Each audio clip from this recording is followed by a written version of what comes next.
Mindfulness, this beautiful practice of being in the present moment. Have you heard about mindfulness and meditation, tried it, and figured out it is not that easy that it may have been portrayed? Or you're a longtime practitioner but you feel stuck? Let's explore reasons why. Hi, my name is Kat, and I have a degree in clinical psychology, and I used to be a Buddhist nun for a little less than 5 years.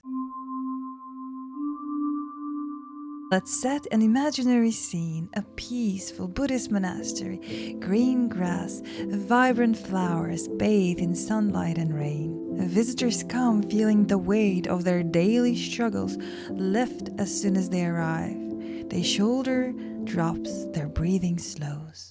A young man, inspired by the story of the Buddha and his ability to overcome the worldly realm, decides to become a monk. But the more he tries to stay in the present moment, the more past follows him. During prolonged meditation sessions, his mental health starts to deteriorate, including some tactile and auditory hallucination. The voice of a man saying nasty sexual stuff and his hand reaching to him were so real that the man couldn't sit no more. He's justifiably advised to do less sitting and go for a walking meditation, which makes him feel inadequate. He's lost, he doesn't know what to do, he's confused about his own mind that fails him, and he just needs someone to talk to. But this is a quiet setting, a Buddhist monastery, where monks advise to stay quiet and not look into the past and stay present, avoiding fluctuations of the mind. The result? He is deemed as sick, one whose mind is failing him, and he can't even find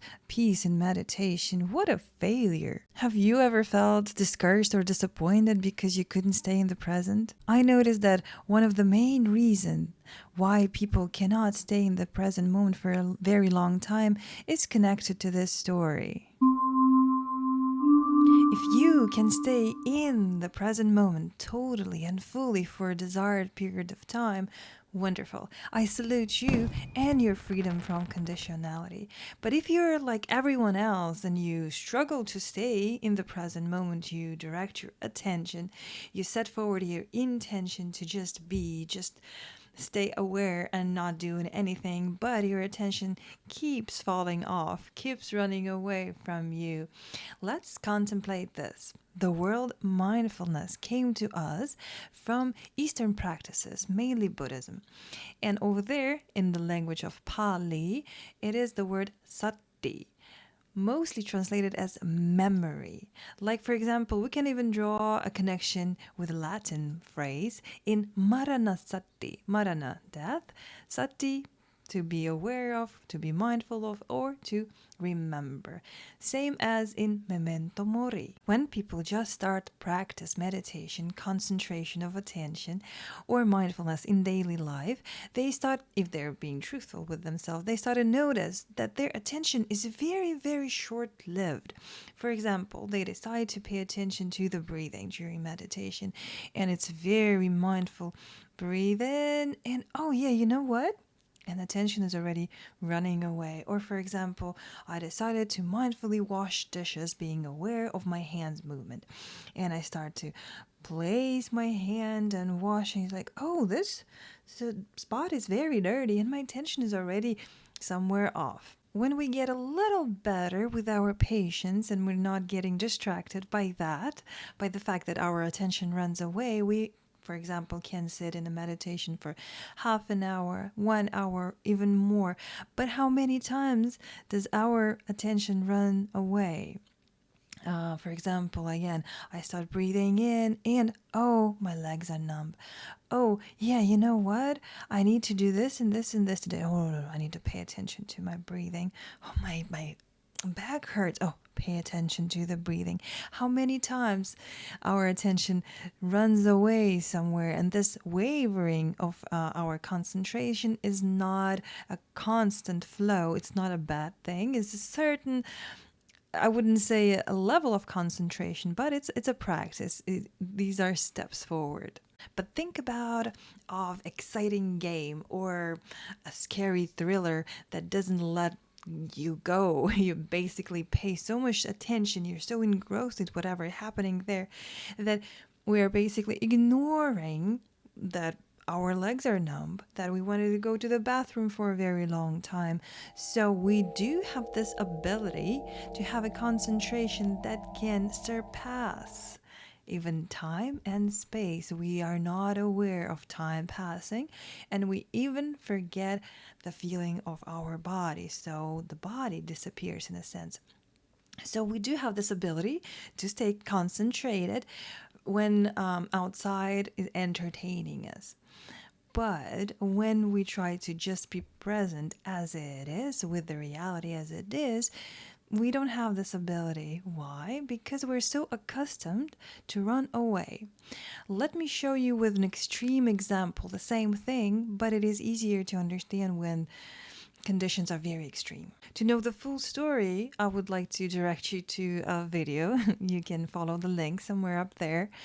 But the gist of it is a man called in to ask a doctor about an advice. He says, I don't know why my wife left me. I don't know the reason for divorce. And the doctors asked, like, what do you mean?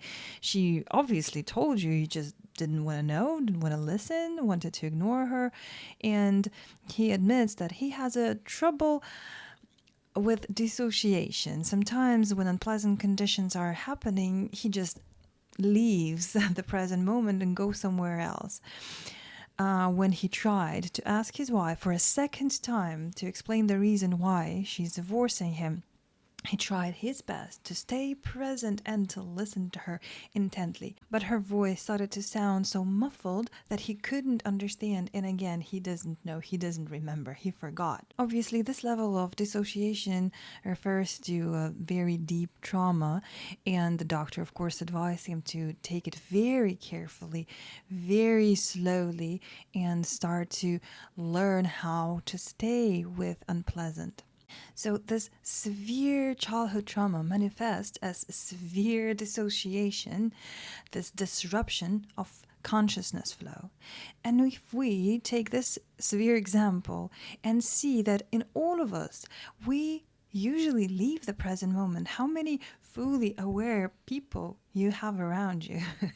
How many of us just mindlessly scrolling, watching, I don't know, TV, eating, talking, all of that we're doing mindlessly, not present. Why? Because we don't like to stay present when we are bored, when we're upset, when something is unpleasant, and so on. And we shrug their shoulders. Well, everyone is doing that. The fact that everyone is doing that doesn't mean it's right. Of course, if that doesn't bother you, I'm fine with that. But if you want to learn how to stay present, we would need to make sure that we went back and collect all the, freed all our attention from all the hooks in the past. In the case of a monk, he needed to come back and heal from that trauma. In the case of this man who forgot about the reason of his divorce, he needed again take it very slowly and heal himself from that trauma too. And in case in a regular human being, again, if we cannot stay in the present moment, that means something is pulling us somewhere in the back, in the past. So, the first reason why our mindfulness practice sometimes doesn't work is that we try to start from just here and now. But here and now consists of the past. It is actually also consists of the future, because whatever we're doing right now is going to affect our future.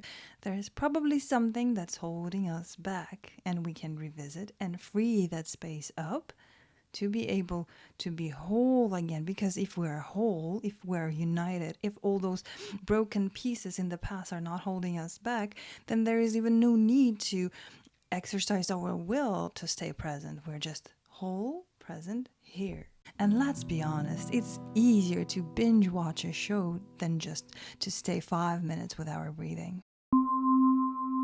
Why do people seek mindfulness and meditation? Often they're looking for peace. And obviously, if they're looking for something, that means that they don't have it.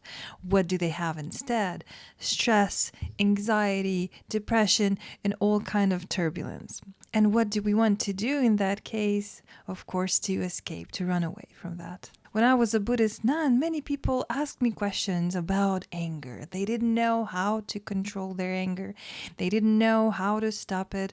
They didn't understand why they're so angry. They feel like they have too much rage and it's very unpleasant for them. And I would always share a personal story, always start with an example, right?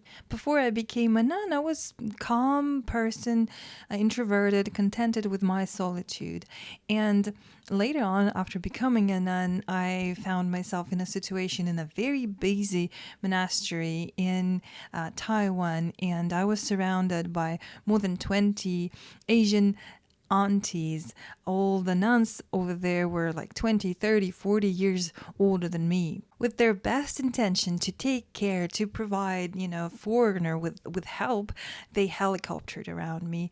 I hated it. Even though I knew they meant well, out of kindness, this is not the type of communication that I personally enjoy, and I would feel so guilty. I struggled for a month trying to understand how to control my anger. Sometimes I would be rude. Sometimes I would say maybe something unpleasant. Most of the time, I would try to express gratitude in a correct, polite, Chinese way. I would say something, 谢谢谢谢师傅，刚刚慈悲开示，谢谢这些电信很好，这真的很好，可是我有点不要这些，对不起。But inside I was furious. Can you leave me alone? I don't need no snacks. I want to practice asceticism. I want calmness. I want solitude. I want quiet monastery. But that's not what I got, luckily, for my practice. Then I'd feel so ashamed that I was angry at them, and I felt angry that I got angry. And of course, later on, understanding that anger is not a good thing, I would get angry at myself for getting angry because I got angry at them, right? So it's a cycle that never ends. I would go to my room to meditate and calm down. Eventually, it wasn't very hard. And before stepping out from my room, holding the handle on the door, I would almost like chant, just repeating words that I'm not going to get angry. I'm not going to get angry. I will be calm. I understand their meaning well, but it never worked. Eventually, I finally learned, just like Ajahn Chah says, anger is not yours to control. I knew that teaching before, but I never received the heart-to-heart transmission on how to be brave in order to just stay with the feeling, not to follow and act on them, not to fight and try to stop yourself from feeling them, but just stay. Feelings aren't something to control. They are to be felt, experienced, stay with. Like a child that is learning that hitting someone is wrong, like stabbing them with words is wrong, but feeling anger is all right. Anger, like all kinds of different feelings and emotions, has 3 stages: the beginning, the middle, and the end. We usually just jumps by the middles. We are grabbing those branches like a monkey. Oh, I felt the whole day today so angry. That is not true. Anger lasts just maybe a few minutes, few seconds, more than that. And then we are shifting our attention. And then, yes, again, we can get angry. But the thing is, we never stay with the feeling long enough to notice how it ends. Mindfulness isn't about calming those emotions. This is spiritual bypassing. We're trying to run away from the truth, from the nature, from reality of our body and mind. Mindfulness is about staying with them, observing them, learning how they come, where did they arise from, what is the reason, and how do they stay, and how do they go, what is the reason when they go. If you want your mindfulness practice to be successful, don't try to stop negative feelings, bad emotions. Instead, allow them to be, allow them to manifest. And only then, when you go into this uncertain, unknown place, the transformation happens. It's like when you're playing a video game and you think that you found a shortcut, only to realize that you just missed the whole point of a game. Emotions? Yeah, no skip button for those. Just like we can see an expensive car and think, I want that, the same way we can see a peaceful video of someone meditating and we can think, oh, I want that too. Sometimes people can approach mindfulness as a fad, as a quick fix, without understanding the deep meaning behind it. I am totally into mindfulness as a person mindlessly scrolling through their phone. When mindfulness becomes something to check off on a wellness list, it lacks sincerity, preventing genuine transformation. If it doesn't come naturally, authentically from within, why practice that? I remember when I was a teenager, I played a game. I'm not like everyone else. That include to listen to certain type of music or reading certain types of books. Like right now, I'm okay admitting that I'm just too stupid to read James Joyce Ulysses. But back then, I would pretend that I really liked that book. So if your practice of mindfulness comes because someone else practices that and you think that you need to do that too, you deserve better. Please be kinder to yourself. You don't need to shape shift just to be liked by others. You deserve better, and you deserve to shine your authentic light to the world.